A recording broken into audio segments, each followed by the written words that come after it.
Gagner de l'argent alors que d'autres sont en train d'en perdre. Ça a de quoi être relativement intriguant.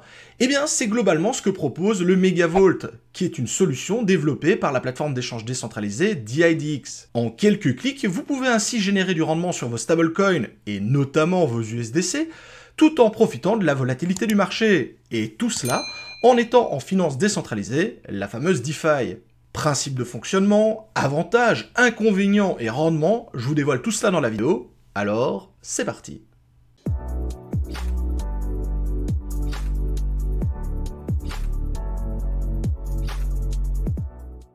Mais avant d'aller plus loin, je tiens à préciser que cette vidéo n'est absolument pas sponsorisée. Comme d'habitude, vous êtes totalement libre de faire ce que vous voulez. Ici, je viens simplement vous partager une solution que j'utilise maintenant depuis plusieurs mois et qui me donne satisfaction, et qui pour le coup est une excellente alternative à ce qu'on retrouve en finance centralisée. En effet, en tant qu'investisseur dans le monde des crypto-monnaies, on aime bien faire travailler notre investissement. Surtout qu'en tant qu'investisseur, les périodes d'attente, elles peuvent être relativement longues, on parle de plusieurs mois, voire plusieurs années, et donc plutôt que de regarder son bag prendre la poussière, on préfère le mettre au travail. Et ça tombe bien, car dans les crypto-monnaies, il existe des dizaines et des dizaines de solutions, que ce soit les nodes, les masternodes, le staking, les pools de liquidité, le lending borrowing, etc., etc., des solutions, on en compte à l'appel. Le problème, c'est que lorsqu'on commence à s'intéresser aux solutions pour les stablecoins, eh bien là, on est tout de suite beaucoup plus limité. La solution la plus simple et la plus rapide à mettre en place, c'est tout simplement de déposer nos stablecoins sur une plateforme d'échange centralisée. Là, ici, je vous ai pris Binance pour l'exemple, mais c'est également valable pour l'ensemble des plateformes. La plupart d'entre elles vont vous proposer, en contrepartie du dépôt de vos fonds sur la plateforme, de générer du rendement sur vos fonds. Et ici, généralement, pour les stablecoins, on va se situer entre 1 et 5% pour la totalité de votre bag. Dans de très rares cas, lorsque la demande est plus importante, on pourra peut-être frôler les 10%, mais c'est généralement pas au-dessus de cela. Mais l'énorme contrepartie à tout cela, c'est les risques inhérents de laisser ces fonds sur un portefeuille qui ne vous appartient pas. Et il suffit de regarder encore la semaine dernière l'énorme hack que la plateforme Bybit a subi pour 1,5 milliard de dollars pour comprendre que, effectivement, laisser ces fonds sur des plateformes d'échange centralisées, ce n'est peut-être pas la meilleure des solutions. En alternative, mais qui reste un petit peu dans le même sens, on va retrouver des plateformes qui sont plutôt spécialisées justement dans le lending et le fait donc justement de générer du rendement sur ces crypto-monnaies. Ça va par exemple être le cas de Nexo ou encore YouHolder, mais là encore une fois on se retrouve exactement dans la même situation que sur les plateformes d'échange centralisées. Vous allez devoir déposer vos fonds sur la plateforme pour générer du rendement, et donc les mêmes avantages, mais également les mêmes inconvénients. La solution pour éviter ce problème justement de dépôt sur la plateforme, ce serait de se tourner vers la fameuse DeFi, la finance décentralisée, et notamment du côté des pools de liquidité, où effectivement il est possible d'avoir déjà de très beaux rendements sur les paires de stablecoins, mais où le risque zéro encore une fois n'existe pas, et on va retrouver principalement le risque d'impermanent loss, notamment si la pool de liquidité vient à se déséquilibrer, ce qui peut provoquer encore une fois une perte au niveau de votre capital. Et ici, si vous ne savez pas ce qu'est les pools de liquidité ou encore ce problème d'impermanent loss, je vous invite à jeter un coup d'œil à cette vidéo que j'avais réalisée sur la plateforme Elexium, où j'explique justement comment fonctionnent les pools de liquidité et surtout les risques liés à l'utilisation de ces pools de liquidité. Et donc, si on souhaite continuer à rester en DeFi tout en évitant ces risques de déséquilibre de pools de liquidité, eh bien, il ne reste à l'heure actuelle plus qu'une seule solution, c'est celle proposée par le Megavolt de la plateforme DIDX, qui est justement le sujet de cette vidéo.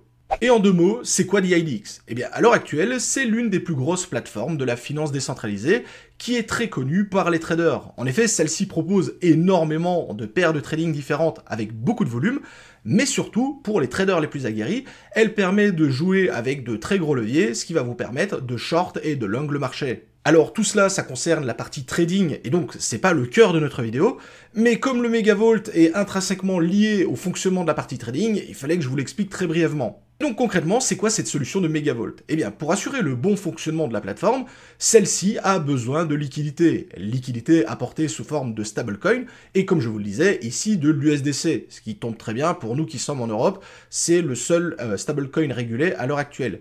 Lorsque vous allez fournir de la liquidité à la plateforme, vous allez assurer son bon fonctionnement, et en contrepartie, celle-ci va vous rémunérer pour le fait d'avoir justement apporté de la liquidité.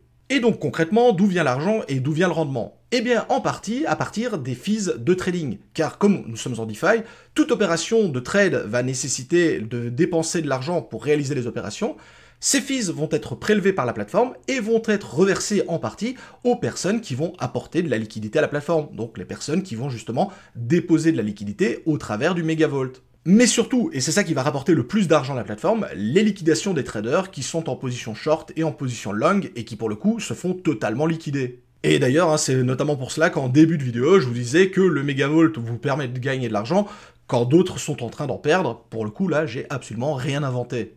En effet, comme la plateforme est massivement utilisée par des traders, vous avez énormément de prises de position qui sont réalisées. Si ces positions sont perdantes, la plateforme elle empoche l'argent et vous en reverse une partie.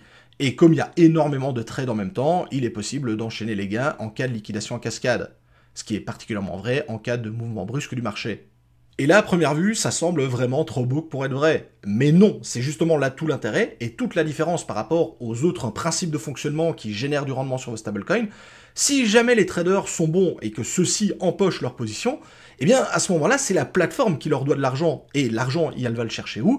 Eh bien notamment dans les fonds qui sont déposés dans le Megavolt. Avec ce Megavolt, on est donc sur un principe de fonctionnement qui se rapproche un petit peu de ce qu'on va retrouver dans le fait de fournir de la liquidité à des pools de liquidité, même si on est d'accord, c'est pas du tout la même chose, mais on n'est pas du tout sur un fonctionnement comme sur une plateforme centralisée traditionnelle. En effet, votre capital de départ, il n'est absolument pas protégé, et il peut très bien augmenter comme baisser. C'est justement ici qu'on va décider de prendre un risque en investissant ou non.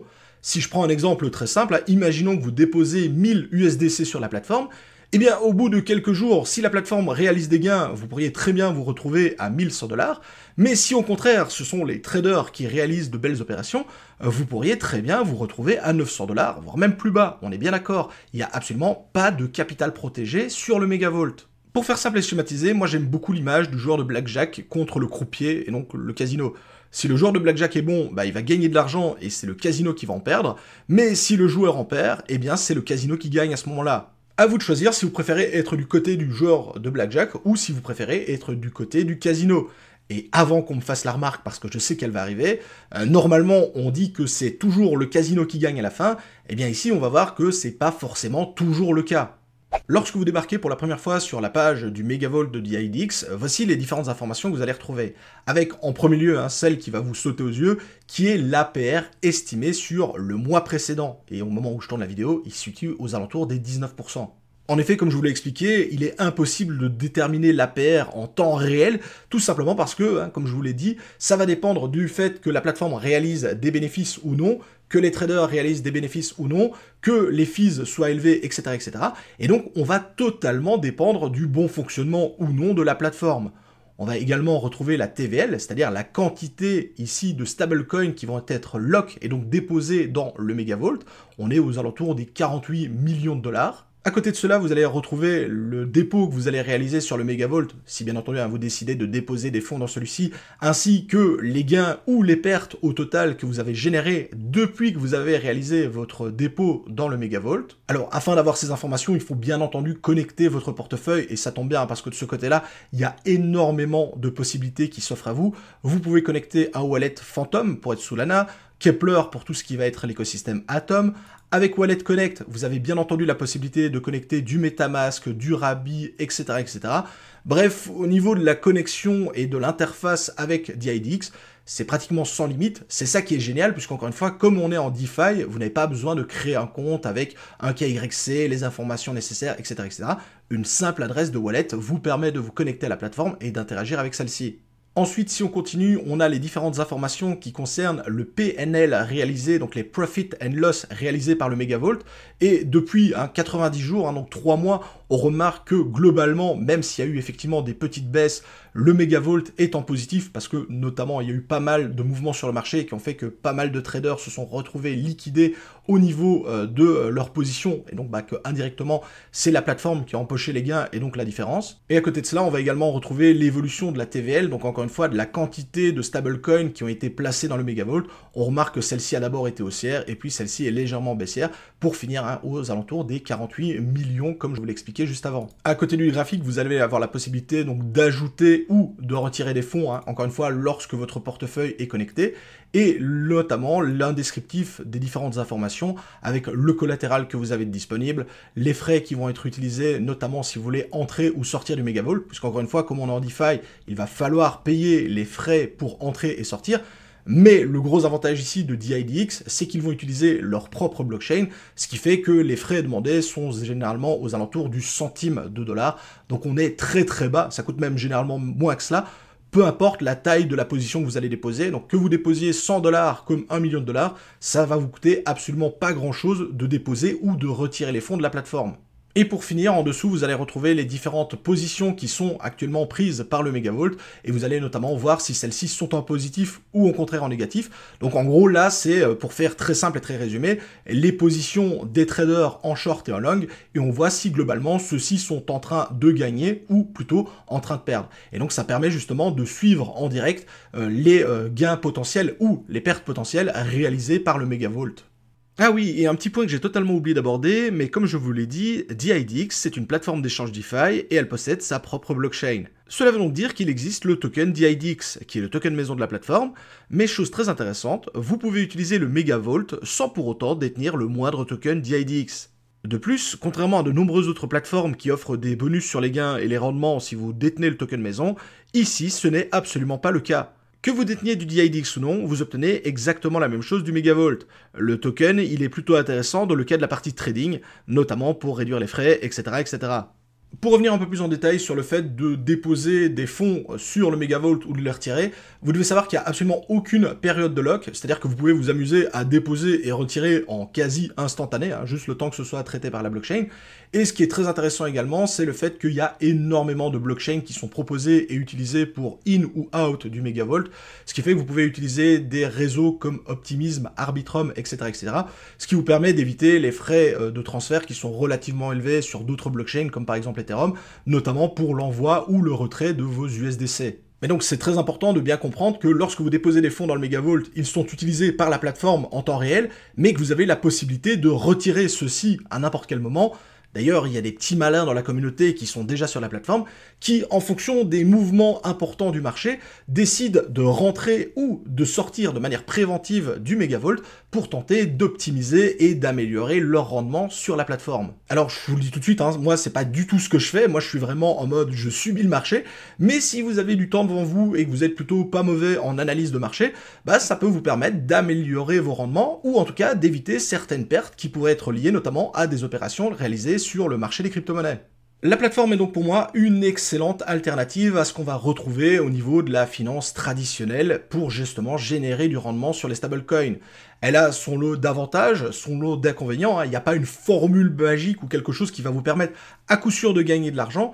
Encore une fois, si vous gagnez de l'argent, c'est que quelqu'un en perd et vice-versa. D'ailleurs, personnellement, j'utilise la plateforme depuis plusieurs mois et jusqu'à présent, j'en suis totalement satisfait. Il suffit juste de regarder le PNL, donc le Profit and Loss réalisé par le Megavolt. Et comme je vous le disais, même s'il y a effectivement quelques petites baisses au global sur plusieurs mois, à l'heure actuelle, il est en positif. Donc jusqu'à présent, je vais vraiment pas m'en plaindre. Mais encore une fois, vous devez comprendre et bien savoir que effectivement, ce PNL peut baisser et peut même donc vous faire perdre sur votre capital de départ. C'est ça qui pour moi est le plus important à retenir au travers de cette vidéo. Et encore une fois ici, il faut vraiment voir ça comme une corde supplémentaire à votre arc. Le but ici, c'est pas de faire un all-in en mode no brain, je fonce sur le Megavolt parce que ça a l'air trop sympa, trop stylé et on gagne de l'argent. Non, c'est simplement une nouvelle alternative qui existe au niveau des façons de générer du rendement sur vos stablecoins. Je vous ai dit, ça a des avantages, des inconvénients. À vous de prendre le risque, ou au contraire pas du tout, en vous disant, non, c'est pas du tout fait pour moi, et je préfère passer mon tour. Mais dans mon cas, c'est vraiment une façon d'avoir une corde supplémentaire. Je ne suis pas en mode all-in, vous le savez, je n'aime pas mettre tous mes œufs dans le même panier. Et donc, ici, encore une fois, c'est une façon de diversifier mes placements au niveau de mon investissement sur les stablecoins. D'ailleurs, si vous avez d'autres alternatives pour faire justement travailler ces investissements, n'hésitez pas à le partager en commentaire, ça m'intéresse. Je pourrais d'ailleurs peut-être faire une vidéo compilation avec un petit peu tout ce qu'il est possible de faire pour justement générer du rendement sur ces crypto-monnaies et sur ces stablecoins. Donc encore une fois, l'espace commentaire est fait pour ça. En attendant, prenez soin de vous. Je vous souhaite à tous d'excellents investissements dans le monde des crypto-monnaies. C'était MsTK. Ciao les crypto-fans.